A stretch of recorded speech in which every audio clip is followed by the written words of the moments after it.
Hello everyone, welcome back to our channel. Friends, कैसे हैं आप लोग? आई होप आप सब बहुत अच्छे होंगे और अपनी पढ़ाई भी अच्छे से कर रहे होंगे। तो फ्रेंड्स, अभी हमारे मॉर्निंग की शुरुआत हो रही है 8 बजे से और अभी हम पढ़ने जा रहे हैं लूसेंट। लूसेंट में हम पढ़ेंगे पॉलिटी 1 घंटा और 1 घंटा हिस्ट्री। और लूसेंट में हम अभी लोकसभा की जितनी सीटें होती है उसके बारे में पढ़ रहे हैं। तो जैसे कि लोकसभा की सीटें यूपी में 80 है, बिहार में 40 है, पश्चिम बंगाल में 42 है। इस प्रकार से जो हमारी लोकसभा की सीटें हैं, तो हम जब लोकसभा की सीटें पढ़ रहे हैं, हमारे सामने जो मैप है उसमें भी हम देख रहे हैं। तो फ्रेंड्स, हम जहाँ भी पढ़ाई करते हैं, अगर हमारे सामने मैप वगैरह रहेगा तो हमें पता भी चलता रहेगा मानचित्र के बारे में, राज्यों के बारे में। क्योंकि हमेशा क्वेश्चन से भी पूछे जाते हैं एग्जाम में कि हमारा राज्य कहाँ पे है, किसके बगल में है, कौन सी राज्य किस बगल में है और कितने देश से सटा हुआ है, या फिर कितने राज्य कौन से राज्य से सटा हुआ है। तो इसीलिए अगर हमारे सामने मैप है तो हम मैप भी कभी कभी देखते रहेंगे, ऐसे हमें पता भी चलता रहेगा। और एक मेरे भाई का क्वेश्चन था कि हम ग्रुप डी की तैयारी कर रहे हैं और मैप वगैरह ऐसे लगाए हैं जैसे कि यूपीएससी की तैयारी कर रहे हैं। तो हम रेलवे स्टूडेंट को भी मैप वगैरह की ज़रूरत पड़ती है देखने के लिए, क्योंकि इससे क्वेश्चंस रेलवे में भी आते हैं। तो ज़रूरी नहीं है कि यूपीएससी में ही क्वेश्चंस पूछे जाते हैं मैप वगैरह से। हमारे सामने अगर मैप है तो हमें बहुत कुछ जानकारी मिलती रहती है, इसीलिए मैप वगैरह मैं लगाई हूँ। और अगर बात करें यूपीएससी और रेलवे की, तो तैयारी अगर हम यूपीएससी की करें या फिर रेलवे की करें, हर किसी में पढ़ना है। बिना पढ़े बिना टाइम दिए कोई भी चीज़ निकलने वाला नहीं है। डियर फ्रेंड्स, आप सबके क्वेश्चंस रहते हैं कि हमें लूसेंट में क्या पढ़ना चाहिए और क्या छोड़ना चाहिए। तो मुझे ऐसा लगता है कि अपने सिलेबस के अकॉर्डिंग जो भी चीज़ें हैं वो हमें लूसेंट में पढ़ना चाहिए, क्योंकि सारा चीज़ इंपॉर्टेंस ही मुझे लगता है लूसेंट का। अभी जैसे कि मैं पॉलिटी पढ़ रही थी, तो वहाँ पर जो खाने में दी हुई है चीज़ें, लोकसभा की सीटें, ये है तो ये हमारे लिए इंपॉर्टेंस है। ये एक स्टैटिक जीके का ही पार्ट है। तो हमें क्या करना है, जब भी लूसेंट पढ़ना है, बीच में अगर एक खाने में जो भी चीज़ें बनी हुई है रेड कलर की, उसको पढ़ लेना चाहिए। अभी जैसे कि हमारे अध्यक्ष के बारे में दिया हुआ था कि हमारे पहले अध्यक्ष कौन थे, तो हमें क्या करना है, उसको पढ़ लेना है। अभी अनुच्छेद 65 के बारे में दिया हुआ है। तो जब मैं पढ़ रही थी, ये भी चीज़ें जो हमें मिली है खाने में, इसको भी मैंने पढ़ा है। तो फ्रेंड्स, इस तरीके से हमें लूसेंट पढ़ना चाहिए और जो भी चीज़ें हमें इंपॉर्टेंस लगता है उस पर हाईलाइट कर देना चाहिए, या फिर पेंसिल या फिर हमारे पेन वगैरह है तो उस पर क्या है, थोड़ा सा हाईलाइट कर देंगे, सही रहेगा। और 1 घंटे हमने पॉलिटी पढ़ी है, फिर उसके बाद हम मुगल साम्राज्य के बारे में पढ़े हैं। तो यहाँ पे भी देखिए, पानीपत का प्रथम युद्ध, खानवा का युद्ध, चंदेरी का युद्ध, खागरा का युद्ध, ये एक रेड कलर के खाने में दे दिया गया है। तो ये भी हमारे लिए इंपॉर्टेंस है, तो हमें क्या करना है, इसको भी पढ़ लेना है। और जो भी चीज़ें हमें हाईलाइट, मतलब जो भी चीज़ें हमें लग रही है कि ये इंपॉर्टेंस है, तो अपने पास एक हाईलाइटर रखना चाहिए, उससे उस चीज़ को हाईलाइट कर लें, जिससे कि दोबारा से हम जब पढ़ें तो वही चीज़ें हमारे सामने आ जाए, हम उसका जल्दी से रिवीजन कर लें। और फ्रेंड्स, डेली हम 1 घंटा हिस्ट्री और 1 घंटा पॉलिटी पढ़ने में अपना टाइम देते हैं। और अभी जैसे कि हमने हिस्ट्री पढ़ी तो उसमें मुगल साम्राज्य से शुरू किया, बाबर से, और अभी हमने अकबर तक पढ़ी है। तो कुल मिलाकर के 1-2 पेज हम डेली पढ़ पाते हैं, क्योंकि हम इसको लिख लिख करके भी याद करते हैं। और बीच बीच में जो हमारे खाने में चीज़ें दी हुई है उसको भी हम पढ़ते रहते हैं, क्योंकि वो हमारे लिए इंपॉर्टेंस है। और फ्रेंड्स, अभी सुबह के 10 बज रहे हैं। 1 घंटा हमने पॉलिटी और 1 घंटा हिस्ट्री पढ़ने के बाद हम पढ़ने जा रहे हैं साइंस। और साइंस भी हम 1 घंटा पढ़ेंगे और इसको रिवीजन करेंगे। बट हाँ, रिवीजन करने में भी साइंस थोड़ा सा टाइम लगता है, क्योंकि साइंस के लिए हमें थोड़ा डीप में समझना पड़ता है। तो फिर 1 घंटा हम साइंस में देंगे। डियर फ्रेंड्स, एक सबसे बड़ी चीज़ जो मैं आप लोगों के साथ शेयर करना ही भूल जा रही हूँ, करेक्शन की डेट हमारा जो है 13 मार्च तक है। अगर आप लोग करेक्शन नहीं करवाए हैं तो करवा लीजिए, क्योंकि बहुत से लोगों के कमेंट्स भी आए थे, उनके नाम वगैरह में प्रॉब्लम हो गई है। तो 250 रुपया एक चीज़ का करने का लग रहा है।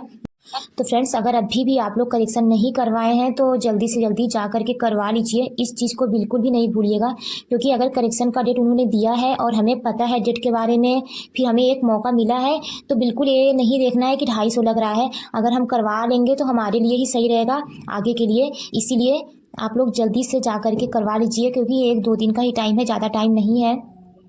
और फ्रेंड्स, अभी मैं पढ़ने जा रही हूँ मैथ, और दोपहर के टाइम पे हम मैथ ही लगाते हैं। तो मेरा टाइम डिस्टेंस जैसा कि ख़त्म हो गया है। ये मेरे पास बुक है एच.डी. यादव की, तो टाइम डिस्टेंस का जो क्वेश्चंस है आज हम एच.डी. यादव के बुक से भी सॉल्व करेंगे। और जो रेलवे की बुक मैं लेकर के आई हूँ आदित्य रंजन सर का, उससे भी सॉल्व कर चुकी हूँ, और अभी एच.डी. यादव की बुक से सॉल्व करने जा रही हूँ। क्योंकि फ्रेंड्स, ये बुक हमारे पास है और इस बुक में ना बहुत चीज़ें बेसिक से समझाई गई है। तो अगर हमें बिल्कुल भी बेसिक से नॉलेज लेना है, बेसिक से मैथ पढ़ना है, तो एच.डी. यादव की बुक बहुत अच्छी होती है। बट ये बुक हमारे पास पहले से है, इसीलिए मैं इस बुक से भी क्वेश्चंस को सॉल्व कर ले रही हूँ। अदरवाइज़ मेरे पास जो रेलवे की बुक है आदित्य रंजन सर की, क्योंकि ये सब्जेक्ट मुझे बहुत ज़्यादा हार्ड लग रहा है। बट अगर हमें एक बार लगाने से नहीं आ रहा है, हम 2 बार लगाएंगे, 2 बार में भी नहीं आया तो हम 3 बार लगाएंगे, बट हम लगाएंगे ही लगाएंगे, छोड़ेंगे नहीं। जैसे भी हो हम एक एक क्वेश्चंस का प्रैक्टिस करेंगे डियर फ्रेंड्स। तो अगर हमें मैथ में कहीं भी कोई भी प्रॉब्लम होती है, अगर एक बार नहीं आ रहा है लगाने से ना, तो हमें घबराना बिल्कुल भी नहीं है। एक बार नहीं आया तो दोबारा हम ट्राई करेंगे, दोबारा ट्राई करेंगे तो आने लगेगा। इसीलिए हमें हमेशा एक पेशेंस बना करके रखना चाहिए। आज नहीं तो कल आएगा ही आएगा। अगर हम उससे बार बार एक ही चीज़ें पढ़ रहे हैं तो आने ही लगेगा। तो डियर फ्रेंड्स, हमें घबराना बिल्कुल भी नहीं है, एक पेशेंस के साथ लगे रहना है। अभी हमारे पास बहुत ज़्यादा टाइम है। जो ऐसा सुनने में आ रहा है ना कि एग्ज़ाम जून में होगा, तो मुझे बिल्कुल भी नहीं लग रहा है कि एग्ज़ाम जून में होगा। मुझे पूरा विश्वास है कि एग्ज़ाम जो है वो जुलाई लास्ट या फिर जुलाई में जाएगा, बट जून में तो नहीं ही होने वाला, क्योंकि अभी एनटीपीसी का ही कोई क्लियर नहीं हुआ है कि एनटीपीसी का एग्ज़ाम होगा कब। तो ऐसे ग्रुप डी का एग्ज़ाम जून में होगा, एक बिल्कुल भी कहा ही नहीं जा सकता है। तो जो भी लोग अगर आपसे ये कहे ना कि जून में होगा एग्ज़ाम, बिल्कुल भी ये बात नहीं माननी है। जुलाई को लेकर के अपना टारगेट चलना है, और मैं भी जुलाई को लेकर ही टारगेट चल रही हूँ। और अगर अभी कोई भी क्वेश्चंस वगैरह नहीं आ रहा है या फिर सिलेबस वगैरह कंप्लीट नहीं हुआ है, तो बिल्कुल भी घबराना नहीं है। एक पेशेंस के साथ बस लगे रहना है। और हाँ, इस चीज़ पे विशेष ध्यान देना है कि हम जितनी भी क्लासेस लें, अगर हम सिलेबस ख़त्म करने के चक्कर में एक क्लासेस ले रहे हैं, 2 क्लासेस ले रहे हैं, कभी कभी हम 3 से 4 क्लासेस ले रहे हैं किसी सर का, बट ध्यान देना ये होगा कि हम उतना रिवीजन भी कर पाएँ, तभी क्लासेस लें। अगर हम रिवीजन नहीं कर पा रहे हैं, जितनी भी क्लासेस हम ले रहे हैं, तो हम उतना क्लासेस ना लें, थोड़ी क्लासेस को कम कर दें, हम एक ही क्लासेस लें या फिर 2 ही क्लासेस लें, तो ये हमारे लिए सही रहेगा। फ्रेंड्स, अभी रात के 10 बज रहे हैं और मैं लेने जा रही हूँ करंट अफेयर्स की क्लास, और साइंस की भी क्लास मुझे लेनी है क्योंकि मैंने अभी तक क्लासेस ली नहीं। ये मंजिल बड़ी जिद्दी होती है, हासिल कहाँ नसीबों से होती है, मगर वहाँ तूफान भी हार जाते हैं जहाँ कश्तियां जिद पर अड़ी होती हैं। जहाँ दोस्तों ये होता है कि मुझे अपने पिता की फिक्र को फक्र में बदलना है, वहाँ हर मुसीबत साइड से रखी होती है, हर मुसीबत साइड में होती है। वहाँ पर कुछ देर की खामोशी, फिर शोर आएगा, तुम्हारा तो वक्त आया था पड़ोसी, हमारा इस बार से दौर आने वाला है। सर की यही मोटिवेशन लाइनें जो हमें खुद को मोटिवेट रखती है। सर हमें ऐसे ही करंट अफेयर्स की क्लास लेने से पहले मोटिवेशन की बातें करते हैं, जिससे कि हम भी मोटिवेट होते रहें, और हमें सर की क्लासेस बहुत अच्छा लगता है लेना। और सर अभी राजधानी और मुद्राओं के बारे में पढ़ा रहे हैं, इसीलिए फ्रेंड्स हमें करंट अफेयर्स की क्लास लेना जरूरी हो जाता है, क्योंकि अगर हम करंट अफेयर्स की क्लास डेली ले रहे हैं तो सर स्टैटिक जीके भी उसी में ऐड करते रहते हैं। अब जो मुद्रा राजधानी के बारे में बता रहे हैं, ये एक स्टैटिक जीके का ही पार्ट है, इसीलिए हमारे लिए करंट अफेयर्स की क्लास लेना बहुत ज़्यादा इंपॉर्टेंस हो जाता है। तो मैं कुछ भी हो जाए करंट अफेयर्स की क्लास लेती ही लेती हूँ। अगर मैं करंट अफेयर्स की क्लास लिख नहीं पाती तो देख ही लेती हूँ, बट मैं डेली क्लास लेती ही हूँ। तो फ्रेंड्स, मैं बीच में चली गई थी मार्केट बुक वगैरह लेने, इसीलिए करंट अफेयर्स की क्लास अभी रात में ले रही हूँ। करंट अफेयर्स की क्लास लेने के बाद मुझे साइंस की भी क्लास लेनी है, क्योंकि मुझे कल घर जाना है। मैं अभी 2-2.5 महीने से, जब से मेरा सीटेट का एग्ज़ाम ख़त्म हुआ, मैं आ गई थी अपनी कज़िन के यहाँ, उन्हीं के साथ में मैं थी अभी तक, बट मुझे कल घर जाना है क्योंकि घर पे हमारे थोड़ा काम वगैरह भी है, और बुक वगैरह वहाँ मिलती नहीं है। इसीलिए मैं सोची कि यहाँ से मैं बुक वगैरह लेकर के जाऊँ, क्योंकि घर पे ऐसे पढ़ाई नहीं हो पाएगी तो प्रॉब्लम ही होगा।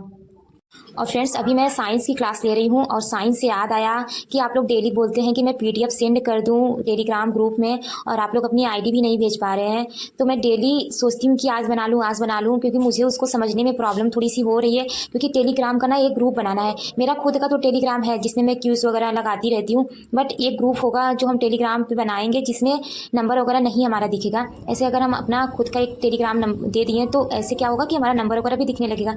तो इसीलिए जो ग्रुप बनाएंगे उसमें नंबर नहीं ऐड रहेगा, वो टेलीग्राम का एक चैनल ही बनता है, जैसे कि यूट्यूब का एक चैनल रहता है, तो ऐसे ही टेलीग्राम का भी रहता है। बट मुझे ये भी डर लग रहा है कि अगर हम टेलीग्राम बनाते हैं और उस पर पीडीएफ अपलोड कर देंगे सर का, तो इससे कोई प्रॉब्लम तो नहीं होगी। आप लोगों को इसके बारे में पता हो तो ज़रूर कमेंट कीजिएगा। बाकी हम देखते हैं, टेलीग्राम बना करके फिर अपलोड करते हैं, फिर देखते हैं क्या होगा क्या नहीं होगा। रिस्क तो लेना ही पड़ेगा, क्योंकि आप लोगों को ज़रूरत है। बहुत से लोगों ने हमें कमेंट किया हुआ है कि पीडीएफ नोट्स शेयर कर दीजिए, बट नोट्स तो मैं बना नहीं रही हूँ, पीडीएफ ही मेरे पास है, तो वही मैं सेंड कर दिया करूँगी। और जो भी ऐप से सर ने पीडीएफ भेजा है ऐप पे, वही पीडीएफ ही मैं आप लोगों को सेंड कर दूँगी, जिससे कि आप लोग भी निकलवा लें। फ्रेंड्स, आप लोग के क्वेश्चंस थे कि हमें फिजिक्स में कौन से चैप्टर पढ़नी है ग्रुप डी एग्ज़ाम के लिए, तो ये चैप्टर है जो हमें फिजिक्स में पढ़ना है। आप लोग नोट डाउन कर लीजिएगा, इसको मैंने लगा दिया है यहाँ पर। और फ्रेंड्स, अभी हमारा मैथ जो है वो ख़त्म होने वाला है। मैंने 1 घंटे की मैथ ख़त्म कर ली है, और अभी हम ट्रेन में ही सफ़र कर रहे हैं। देखते हैं कब तक ट्रेन में सफ़र करेंगे, क्योंकि एक दिन हमारी तबीयत ख़राब हो गई ट्रेन में सफ़र करते करते। आज हमें मार्केट जाना पड़ गया, फिर उसके बाद मुझे कल घर जाना है। देखते हैं कितने दिन में ट्रेन में सफ़र करना पड़ रहा है हमें मतलब ट्रेन ना एक ऐसा चैप्टर है जो सफ़र करते करते ही हमारा सफ़र ही हो रहा है, पता नहीं कब हमारा सफ़र का अंत होगा। ट्रेन की 5 क्लास है, बट मैं अगर सोचती तो 2-2 दिन में ख़त्म कर देती, अभी तक ख़त्म हो जाता, बट अभी तक ट्रेन मेरा ख़त्म नहीं हुआ है और अभी बज गए हैं 2 और मैं जा रही हूँ लगाने रीजनिंग, बट मेरा रीजनिंग लगाने का मन नहीं कर रहा है। आज हम रीजनिंग नहीं लगाएंगे क्योंकि मैं मार्केट से आई, थक गई हूँ और मॉर्निंग में मुझे घर भी निकलना है। और फ्रेंड्स, आप लोग पूछते रहते हैं कि मैं इतना देर तक चेयर पर बैठी रहती हूँ तो क्या थकती नहीं हूँ? तो ऐसा नहीं माय डियर फ्रेंड, मैं 1-1 घंटे में उठती रहती हूँ। और अगर आप लोग भी पढ़ाई किया कीजिए तो 1-1 घंटे में उठ जाया कीजिए, थोड़ा सा रिलैक्स 10 मिनट के लिए हो लिया कीजिए, फिर पढ़ा कीजिए। लगातार अगर हम पढ़ेंगे तो माइंड में कुछ घुसेगा ही नहीं, इसीलिए हमेशा जब भी हम पढ़ाई करते रहें तो 1-1 घंटे में हम उठ जाया करेंगे तो हमें और अच्छे से चीज़ें याद रहेगी और अच्छे से हम समझ समझ के पढ़ लेंगे। तो मैं भी, ऐसा नहीं होता है कि लगातार बस बैठी ही रहती हूँ, तो ऐसा नहीं है डियर फ्रेंड्स। हमें इस मनी प्लांट के जैसे, इनकी पत्तियों के जैसे हमेशा हरे भरे रहना है, मुस्कुराते रहना है, हर परिस्थितियों का सामना करना है, स्टे स्ट्रांग रहना है एवरी डे। फ्रेंड्स, आज का वीडियो यहीं तक, मिलेंगे नेक्स्ट वीडियो में। Take care.